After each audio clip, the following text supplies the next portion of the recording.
आज आपके सामने आने का एक बहुत गंभीर मसला है।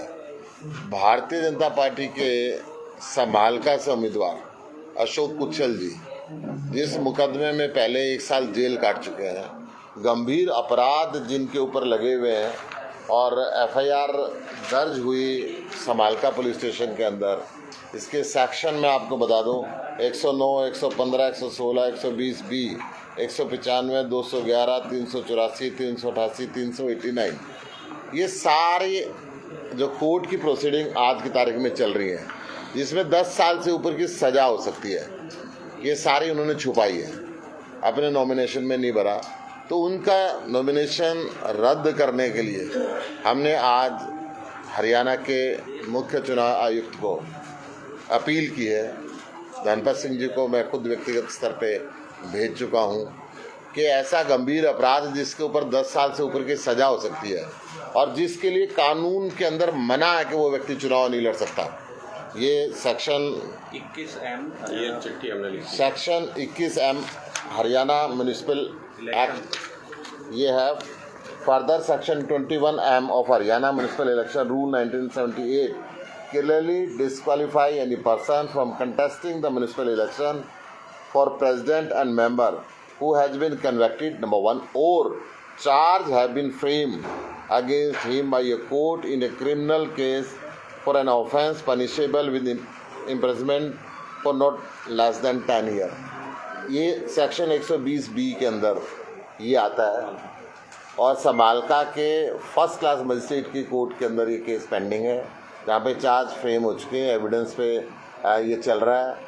और इन्होंने इतनी बड़ी जो गंभीर बात है खुद कैंडिडेट ने छुपाई है और पार्टी के लिए भी निर्देश होता है कि पार्टी भी 2 अखबारों में, 2 नेशनल डेलीज के अंदर उस खबर को डिस्प्ले करे कि भाई हमारा ये अपराधी है, इसके ऊपर ये मुकदमे चल रहे हैं। ये मुकदमा था एक महिला के द्वारा एक व्यक्ति को ब्लैकमेल किया जा रहा था और उसमें एक्सटोर्शन मांगा जा रहा था, मनी मांगी जा रही थी। उसका सारा ऑपरेशन अशोक कुच्छल जी के ऑफिस में बैठ के हो रहा था। उस व्यक्ति ने 5 लाख रुपए दे भी दिए थे, परंतु 50 लाख रुपए मांगे जा रहे थे और व्यक्ति मजबूर होके पुलिस के अंदर गया। पुलिस ने सारी तफ्तीश की। चेयरमैन होते हुए ये सारे काम हुए। उस समय वो चेयरमैन था, 2017 की बात बता रहा हूँ। उसका सारा का सारा पुलिस के अंदर गया, पुलिस ने एफआईआर लिखी, फिर चार्जशीट फ्रेम हुई। चार्जशीट फ्रेम होने के बाद में कोर्ट के अंदर वो दोषी करार दिया गया। दोषी करार देने के बाद अब एविडेंस पे चार्जेस फ्रेम होने के बाद में ये एविडेंस पे चीज़ें चल रही हैं। 1 साल की जेल भी हो चुकी है। हाँ, 1 साल वो जेल के अंदर रहा है। 10 साल का प्रावधान है इसके अंदर और म्यूनिसिपल बाइलास के हिसाब से वो चुनाव नहीं लड़ सकता। अगर वो डिक्लेरेशन करता इस सेक्शन के तहत उसके ऊपर है तो वो चुनाव नहीं लड़ सकता था। तो हमें उम्मीद है कि ये चुनाव आयुक्त को इसका नॉमिनेशन अभी रद्द करना चाहिए, जो हमने आज अपील फाइल की है, और वो नहीं करते हैं तो हम कोर्ट के अंदर भी जाएंगे। चुनाव वो जीतेगा नहीं और जीत भी गया तो 3 महीने के अंदर अंदर इसकी सदस्यता रद्द होगी यहाँ से। आज तो इस मामले में रिटर्निंग ऑफिसर है एसडी अश्विनी मलिक, उनसे मीडिया ने बात की।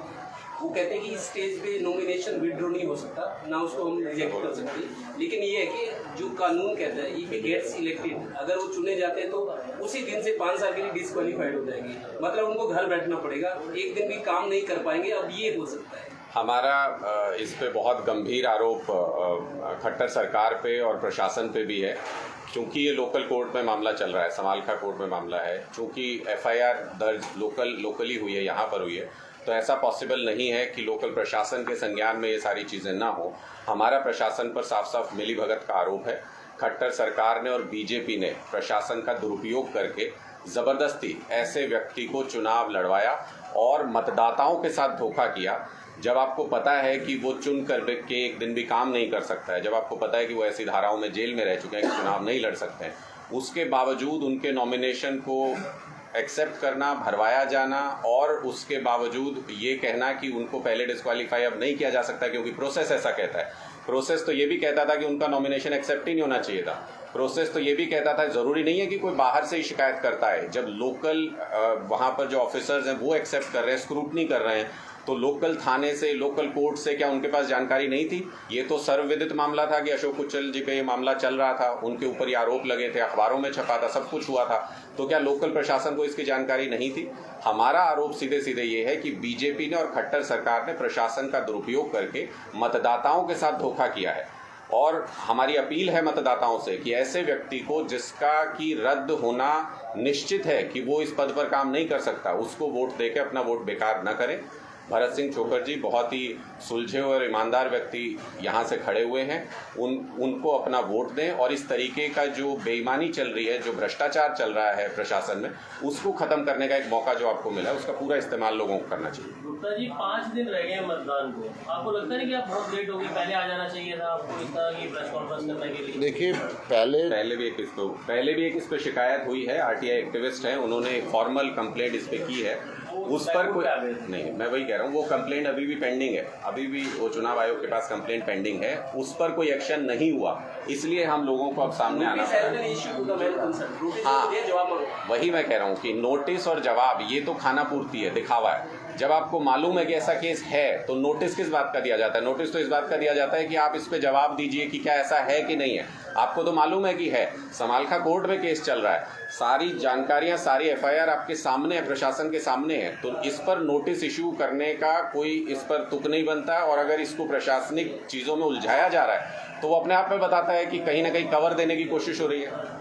अगर आपके पास कोर्ट जाने की बात करें तो अभी टाइम है कोर्ट जाने का, आजकल में ही होगा ये सब? नहीं, हम तो कोर्ट में फाइल कर ही रहे हैं, और अगर आजकल में नहीं होगा तो ये तो तय है। आपने भी बता दिया कि प्रशासनिक अधिकारी भी कह रहे हैं, और लोगों की जानकारी में भी ये बात आनी चाहिए कि इस व्यक्ति का अगर चुना भी जाएगा तो ये व्यक्ति काम नहीं कर सकते इस पद पे, इनको हटना लाजमी है। तो मतदाताओं के लिए ये जानकारी में आना बहुत ज़रूरी है कि वो अपना वोट वेस्ट न करें, ऐसे व्यक्ति को वोट देके जो सारी प्रशासनिक मिली भगत के चलते जो नियम है उनको ताक पर रख करके ज़बरदस्ती चुनाव लड़ रहे हैं। मैं तो इसको ये कहूँगा कि ज़बरदस्ती चुनाव लड़ रहे हैं, मतदाताओं को धोखा दिया जा रहा है। तो हम उनको सचेत करने भी आज यहाँ पर आए हैं कि न सिर्फ प्रशासन का दुरुपयोग हुआ बल्कि मतदाताओं को अंधकार में रखा गया और अपना वोट वेस्ट करने का कोई फायदा नहीं है। तो ये जागरूकता भी बहुत ज़रूरी है मतदाताओं के लिए। तो ये सवाल है कि आपके जो प्रत्याशी हैं वो भी समालखा क्षेत्र से ही हैं, उनको नहीं पता था इस मामले के लिए कि वो पहले आपको इस बारे में? नहीं, प्रत्याशी ने हमें बताया, प्रत्याशी ने सुनिए, नहीं, उन्होंने बताया एक अपील जो आरटीआई एक्टिविस्ट ने लगाई वो भी प्रत्याशी की जानकारी के अंदर थी, उसकी इंतजार की जा रही थी। हम तो यही सोच रहे थे उस पर क्या एक्शन होगा। सर ये मामला तो जग जाहिर था, ये मामला तो जग जाहिर था। जग जाहिर था इसलिए कहने कि भारतीय जनता पार्टी सिर्फ अपने प्रत्याशियों को छुपाने का, बचाने का काम करती है। कानून में ये भी लिखा हुआ है कि जग जाहिर है तो पार्टी भी 2 अखबारों के अंदर देगी। क्यों पार्टी ने नहीं दिया? कैंडिडेट ने छुपाया तो पार्टी क्यों छुपाती है? सर मेरा आपसे प्रश्न ये है कि ये मामला आपके संज्ञान में आया, इस मामले को लेकर लगातार प्रेस कॉन्फ्रेंस भी होती है, आप लोग इसके अंदर हाई कोर्ट में रिट डाल सकते हैं क्योंकि 420 भी बनता है, तो उस मामले में अब आप लोग क्या कर रहे हैं ये बता दीजिए और क्या मामला दर्ज कर रहे हैं? हमने मुख्य चुनाव आयुक्त को शिकायत की है, 1-2 दिन के अंदर वो एक्शन नहीं लेते तो डेफिनेटली हम कोर्ट के अंदर जाएंगे। देखिए इसमें क्या है कि इसमें कुछ जांच के लिए रह नहीं गया, हमने हमारी इस कंप्लेंट के साथ सारे दस्तावेज, एफआईआर की कॉपी की हम वेट कर रहे थे जो कि हमें अभी मिल गई है, एफआईआर की कॉपी के साथ और जो जितने कानून में प्रावधान है उसके जितनी सुप्रीम कोर्ट की जजमेंट्स हैं इससे रिलेटेड हमने वो सब उसमें लगा दिए हमारी कंप्लेंट में, तो जांच के लिए कुछ बचा नहीं है।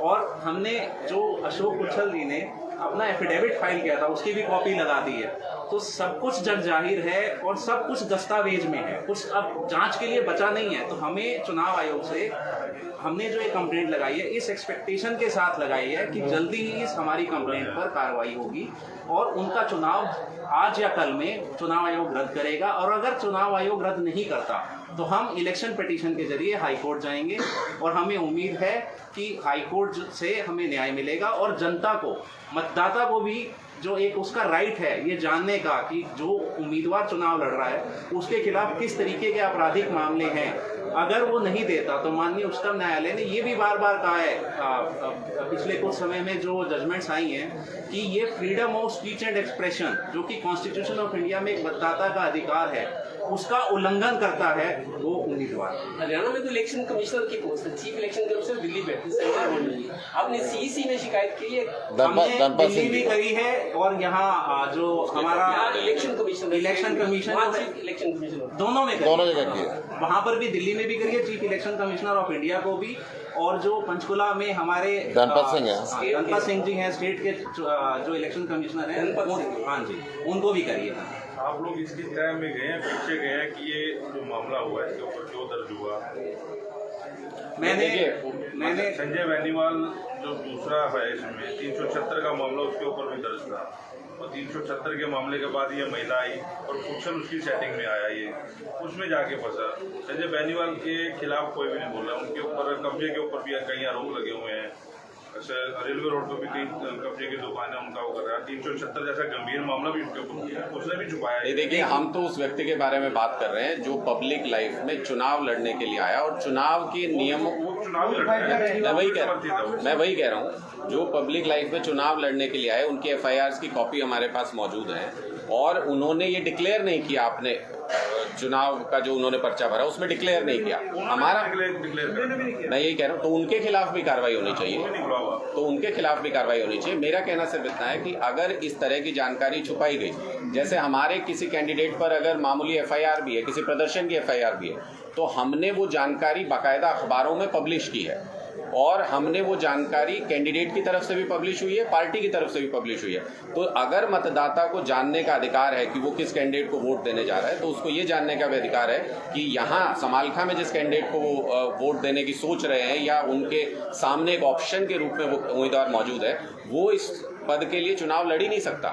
तो ये जानने का भी मतदाता को अधिकार है। तो आप सब लोगों से, आप राजनीतिक आदमी है, कल बीजेपी ने मैनिफेस्टो जारी किया गली मोहल्ले के चुनाव में, मेरे को लगता नहीं कोई नेशनल लेवल की पार्टी मैनिफेस्टो जारी करेगी, लगता है ये अंडर प्रेशर। क्या इनका मैनिफेस्टो काम कर रहा है? सारा पैसा खा ही जाते हैं। 200 करोड़ रुपए का बिना काम किए हुए बिल पास करके पेमेंट कर देते हैं, और ठेकेदार को जब आम आदमी पार्टी चिल्लाती है, धरना प्रदर्शन करती है, ठेकेदार को गिरफ्तार करते हैं। फिर हम ये कहते हैं साहब मगरमच्छों को तो करो, छोटी मछली का क्या है? जिन नेताओं ने और अफसरों ने मिलकर पैसा खाया है, फिर एक चीफ इंजीनियर को गिरफ्तार करते हैं। नेता को आज तक नहीं किया। भारतीय जनता पार्टी अपने नेताओं को छुपा के रखती है, बचा के रखती है, चाहे उनके ऊपर हत्या के मुकदमे हो, चाहे उनके ऊपर एक्सटॉर्शन के मुकदमे हो। समालखा के अंदर देखा एक्सटॉर्शन का मुकदमा है, छुपा रही है, ना खुद अखबार में दे रही है, ना एफिडेविट के अंदर आ रहा है। घोषणा पत्र जारी करना ही शायद कहीं डाइवर्ट करने की बात है, ध्यान की अंडर प्रेशर चल रहे हैं। प्रेशर में तो है ही, बीजेपी प्रेशर में है, परंतु बीजेपी इसके लिए घोषणा पत्र जारी भी नहीं होना चाहिए था, जारी कर भी दिया। तो आज तक इन्होंने कोई घोषणा पूरी करी है क्या? जुमले की घोषणा होती है इनकी, ये तो इलेक्शन के जुमले थे, फिर क्या देंगे? गुप्ता जी, भरत सिंह छोकर के ऊपर भी कई मुकदमे दर्ज है, क्या उन्होंने आपने इस तरह के अखबार में पब्लिश कराया है? सब कुछ अखबार में पब्लिश करवाया है? हाँ जी, बाकायदा उनके डिक्लेयर भी है। जो भी मामला अगर उन पे दर्ज है तो वो इलेक्शन का जो उन्होंने फॉर्म भरा है उसमें डिक्लेयर्ड है, और जो भी फॉर्मेलिटीज है वो सारी हमने पूरी की है। आपसे मारपीट का मामला था, कैंडिडेट से कैसे बेहतर है, उसको कैसे डिस्क्राइब करेंगे? आपके यहाँ तो काम कर चुके हैं, आप लोगों को तो पता है कि बाकियों से तो बिल्कुल अलग है। नहीं, लोगों को तो आपने पता तो देखिए, ईमानदार छवि है उनकी, उनका हमेशा से उनकी लड़ाई, मुझे जितना मालूम है उनका पॉलिटिकल बैकग्राउंड, उनकी लड़ाई हमेशा ये रही कि प्रशासन में अगर कोई खामियां हैं तो उसके साथ वो सेटल करके नहीं चल सकते। और ऐसा एक ईमानदार छवि का व्यक्ति हमारी पार्टी में, इसी तरह के लोगों का एक संगठन इस तरह का बना है जो बेईमानी से लड़ाई लड़ने की कोशिश करे। तो ऐसा एक ईमानदार व्यक्ति आपके बीच में चुनाव लड़ रहा है, उनके पास हो सकता है कि वो उस तरीके से संसाधन का इस्तेमाल नहीं करते हैं चुनाव में, उनका हो सकता है कि वो उस तरीके से पैसा बेजा इस्तेमाल नहीं करते हैं चुनाव में, लेकिन आप सबके बीच में उन्होंने काम किया है। आप ये तो जानते हैं कि वो 24 घंटे आपके लिए अवेलेबल रहते हैं। आप लोग ये भी जानते हैं कि वो ईमानदार छवि के व्यक्ति हैं। आप लोग ये भी जानते हैं कि अगर प्रशासन में कोई बेईमानी करेगा तो उसको भी नहीं करने देंगे। तो मुझे लगता है कि सिर्फ एक भ्रष्टाचार खत्म होने से निकाय की 99.9% समस्याएं खत्म हो सकती हैं, और इसलिए हमारा मैनिफेस्टो, हमारा मुद्दा इस पूरे चुनाव में, सिर्फ इस सीट पर नहीं पूरे हरियाणा में एक ही है, भ्रष्टाचार। सिर्फ एक भ्रष्टाचार के मुद्दे पर हम चुनाव लड़ रहे हैं, क्योंकि अगर ये खत्म हुआ तो निकाय में सारी समस्याएं सुलझ जाएंगी। अपना विरोधी किसको मानते हैं समालखा चुनाव? देखिए, कोई विरोधी नहीं है। एक दो जो ऐसे विरोधी थे वो सारे ये मामले दर्ज हो गए, इनका कैंसिल हो जाना है। तो अब बिल्कुल सीधा सपाट चुनाव समालखा में हम लोग जीत रहे हैं। मतदाताओं को पता है कि आपके सामने अगर 4 ऑप्शन है और उनमें से 3 इनवैलिड हैं, तो एक ही बचे, भरत सिंह छोकर एकमात्र जो काबिल उम्मीदवार हैं यहाँ समालखा में है। तो निर्विरोध चले जाएंगे? हो सकता है। गुप्ता जी, अभी कुछ क्षेत्र में रैली हुई थी, पूरे हरियाणा में चर्चा थी इस रैली की। वो होर्डिंग लगे हुए थे GT रोड पे, 1-1 किलोमीटर में 10-10 होर्डिंग हमने देखी। जी। जब वहाँ प्रोग्राम हो रहा था क्षेत्र में अरविंद केजरीवाल जी अकेले कुर्सी लगा के बैठते, कुछ लोग इंडिकेशंस क्या माने इसको, पार्टी क्या मैसेज देना चाह रही है कि नहीं, केजरीवाल जी अकेले स्टेज पे? मंच के ऊपर कम से कम दोनों तरफ 150 से ऊपर लोग थे। जिस मंच पर अरविंद केजरीवाल जी बैठे थे वहाँ पे भी 10-12 लोग थे, अकेले नहीं थे, क्योंकि कोविड प्रोटोकॉल है आज के समय के अंदर। तो मुख्यमंत्री जी को कोविड प्रोटोकॉल का निर्वहन, 2 गज की दूरी है जरूरी, उस कोविड प्रोटोकॉल को उन्होंने निर्वहन किया। कॉन्स्टिट्यूशनल पोस्ट पे सीएम है इसलिए बैठे। नेचुरल उनको, वो अगर कोविड प्रोटोकॉल का ध्यान नहीं करेंगे तो कौन करेगा? नहीं, पर ये जानकारी मुझे लगता है सही नहीं है जो आप पूछ रहे हैं। अरविंद केजरीवाल जी अकेले कुर्सी लगा के नहीं बैठे थे और अलग सी कुर्सी भी नहीं थी उनकी। जैसी उनकी कुर्सी थी वैसी ही 10 कुर्सियां और मंच पर लगी थी। जो संगठन में जिन लोगों को जहां पर स्थान मिलना चाहिए उस प्रोटोकॉल का पूरा ध्यान रखा गया था और हमारे जो तमाम जो पब्लिक लीडर्स थे वो भी मंच पर मौजूद थे। अलग अलग मंच बनाए गए थे, एक दाईं तरफ था, एक बाईं तरफ था और एक सेंट्रल स्टेज था। ये सब प्रोटोकॉल को देखते हुए और माननीय मुख्यमंत्री जी की सुरक्षा को देखते हुए